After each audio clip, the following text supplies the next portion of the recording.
This podcast was created by Ben, Lena, and Larry. Welcome to our podcast that is centered around the complexities of Latino womanhood. In this episode, we will try to define womanhood within the Latinx microscope based on the experiences of Zoila Mateo, who is Ben's mother. The podcast will be centered around her interview. We hope that the podcast helps to spark interesting dialogue on a subject that is less talked about in comparison to machismoism, for example, but is just as important as us women are equally as important. I, Lena, will be the host of this podcast. Our story starts at the beginning and in Zoila's experience growing up in Manta, Ecuador, the daughter of two strict and religious parents, Zoila Muentes Castaño and Eduardo Mentes Reyes. She describes what it is like growing up on a farm. We used to live in a little far away from the city. My childhood, I was the only one in home. My parents was my mom was a farm. My dad was a farm. We used to have cows, pig, pork. But despite the fact that Zoila was left alone as a child as her parents were working on the farm, they and their values still remained the center of her world as she grew up in Ecuador. Some of these values were religious values, which were instilled into Zoila through her attendance at Catholic school. I used to go to the Catholic school. They put me since I was little. Into when I was I graduated high school. I didn't finish because I came to the United States when I was 15 years old. My parents were very strict there, so I was not really kind of person who complained. I trust my parents. Whatever they want me to be, that's what I want to be. Zoila then goes into some of the values that her parents instilled into her and who exactly they wanted her to be, especially her mother. She teach me all the stuff that she knows. She always tell me, you need to know all this because when you grow up and you get married, you have kids, you have to teach that to your children. One of the main values that Zoila discusses is the importance of domestic work within the house that her mother instilled in her. This speaks to the traditional gender roles that existed within her household and Latino households. Cooking. I started cooking when I was 13 years old. She taught me how to sweep downstairs because we used to have a big backyard. So she put me doing all this duties as the girl need to do. Besides these specific traditional gender role values that were instilled into her, Zoila was also instilled with other values that she talks about. She teach me that I need to respect others and not to follow the wrong crowd. Okay. She told me to go to church. We used to go to church every Sunday. And to believe what she believed, that is to believe in God and do what is right. Here, I think it is important to note that Zoila's mother also gave her daughter, Zoila, her same name. I think this is important to note because this shows that symbolically, Zoila's mother is passing on herself into her daughter and her similar values in the same way. And these values all sort of center around a selflessness that women should hold, a selflessness in giving yourself to a cause and giving yourself to religion and giving yourself to your family. This brings into question the idea of self-empowerment and if it's even possible to be self-empowered and also selfless. Here, Ben talks to his mother about Maria Isimo and how that may have impacted her life. Maria Isimo is like the opposite of machismo.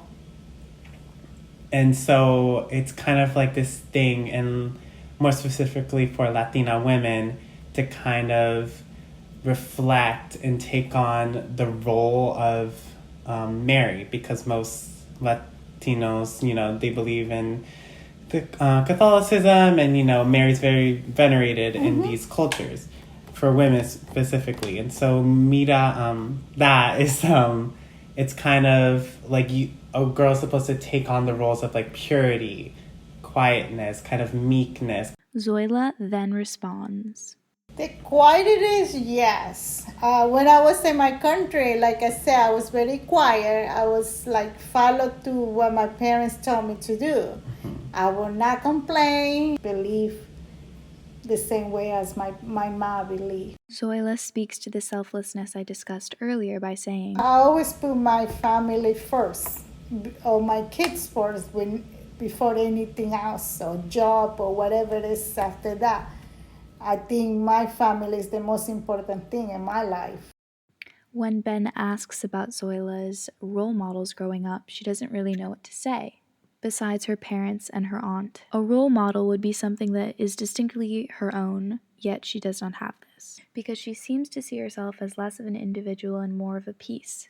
Individualism is something that Americans pride themselves upon, which may be why Zoila felt so out of place when she arrived in this country. When I came to the United States, it was very hard for me. It was so hard because I came straight to New York City. I came to a school that was a public school that I never been to school like that. Yeah. And you know how students were mean and all that. I got one time one of the students wanted to fight with me. One of the girls that were Puerto Rican, and then I got scared, and one of my parents were not here. I was only living with my brother and one of my cousins. I talked to my brother. My brother called my cousin to go talk to the school because this girl was trying to wait for me outside and fight with me. So I was really kind of scared because I didn't know what to me fight. I mean, why you want to fight with me? I didn't do nothing to you. So it was something scared. I really didn't want to go back to the school. I really didn't want to be here in this country. It was something that I really didn't like it. I see people putting stuff in the arm, people and all that. It was something that I never see in my life. And when my parents drove me here just to be in this country and they left me with my brother, it was something different because it was not my house. I mean, I could not go to the refrigerator and pick something that I want because it was not my home. You know, it's something different. It's something different culture, different people, different life. Perhaps the reason that Zoila felt that the kids her age were so rebellious was because that was their only form of self-empowerment. Especially since the girl that tried to beat her up was also Latina, she could have been raised with the same kind of value, and so this was her way of rebelling against that. Zoila then discusses how she ended up moving from New York City to Florida. But I stayed for a year with my brother in there, and then after that, my parents came back and they bought a house in Florida, and then we moved to the summer in Florida. I mean, I really didn't like it too much, Florida neither, but you know, I cannot just say, oh, I cannot go. You know, it's my parents, and I have to go when my parents say. But it was tough, and the couple of years was very tough for me. Zoila found herself to be a bit of an outcast compared to the other kids in America because of her sort of innocence, and because her family and society had shaped her into a very specific kind of person that was more quiet and shy and not rebellious in the same way that kids were in the US. She remarks on how all kids that she was surrounded by were also like this in Ecuador. Zoila speaks to how she also felt like an outcast because very few teachers spoke Spanish, so this was yet another barrier that kept her from feeling like she was American. And being so isolated in a new place left her to toughen up. You have to become tough sooner or later, so you can defend yourself and do not let no one, you know, run you over. Zoila talks about how this toughening up is specific to women because she feels that men are more inherently strong or tough. This is why she is so strict with her daughter, because she understands that women have to deal with a lot more crap than men do, especially Latina women, considering the fact that we live in a patriarchy that is white dominated. So I think girls need to be tough because in this world it's gonna be hard because you never know what's gonna happen later on. Zoila then speaks to the values that she tries to instill in her own daughter to protect her from the things that could happen to her being a girl. Just try to do the right thing.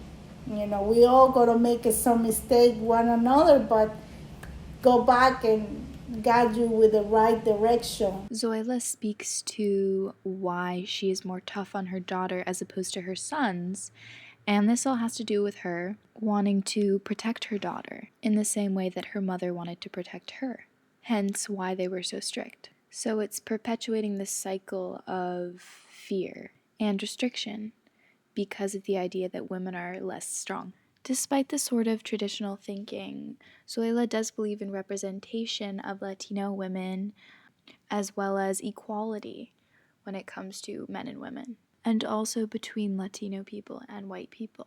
As Latino, I believe that we can do like like everybody else can do. We are successful. I mean, we speak two different languages, English and Spanish. And I know we have Latino people, they can become president. Yeah. Because they have experience. But it's a lot of reason they don't let them to be a president. You know, it's like this country, we have different kind of race. But it will be hard to have a Latino president because I don't think that they will win the race if you run for it. Because it's a lot of racist people out there that don't like Latino. Similarly, Zoila believes in equality between the sexes, regardless of the differences in behavior that she feels exist between men and women. We're women, we can do the men's job. Okay. We are able to do the same job. We can go to the school and become the same person. Yeah. We go to the moon. Yeah. You know, we have the right to be paid equally, like the main job. Yeah.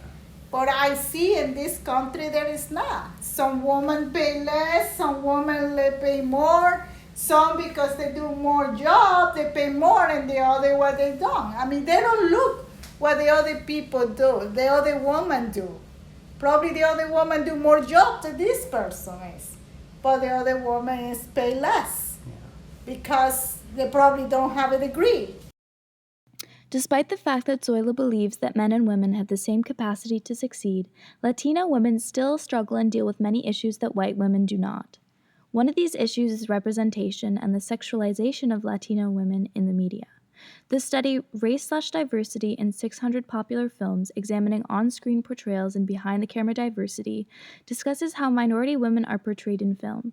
600 top-grossing films were analyzed, and it was found that out of all of the total characters in movies, about only 4.4% of them were Latin.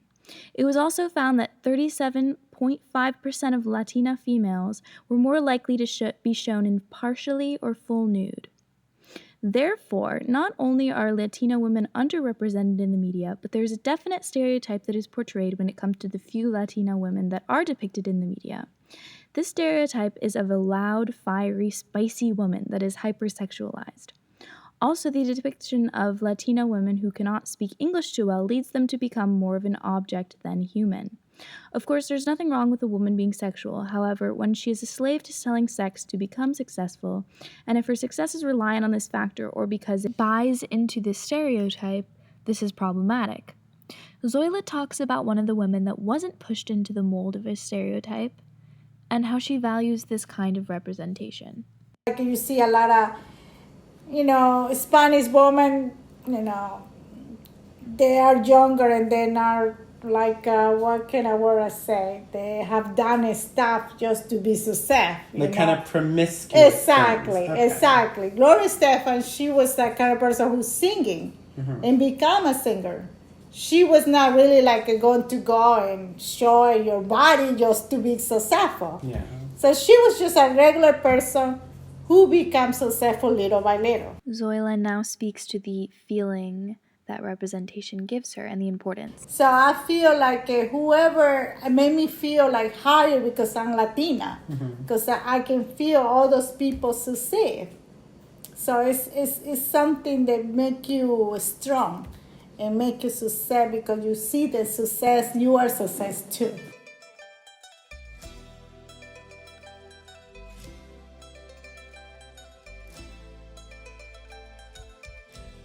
All in all, Zoila's experiences and beliefs reflect the beliefs and experiences of many others. There are many complexities to her arguments, with her belief in and the acceptance of the traditional gender roles pressed upon her as a child, the duties of woman, with the belief that you should do as you're told, yet the rejection of the inequalities between the Latinx community and the white majority, and between men and women. Her belief that women are less strong than men, yet her opinion that men and women are equal at the end of the day. There's definitely some contrasting ideas there. However, as time goes on, we will begin to move farther and farther away from simply doing what we are told and basing our values simply on our family members' values and society's values. As we do this, I believe we will have a better chance at greater equality between sexes and between races, but until then, we will continue to see the effects of a cycle of ideologies being passed down between cultures, especially within the Latinx communities, and how this shapes Latino women, how they view their role within a male-dominated, white-powered world. Until then, we can try and understand how people come to believe what they do and begin to have these complex discussions about womanhood, and more specifically, Latino womanhood. Thank you for listening to our podcast. I'd like to thank Zoila Mateo for her interview and Ben for interviewing his mother. Thank you so much for listening, and I hope that this was an informative, interesting listen and that you enjoyed.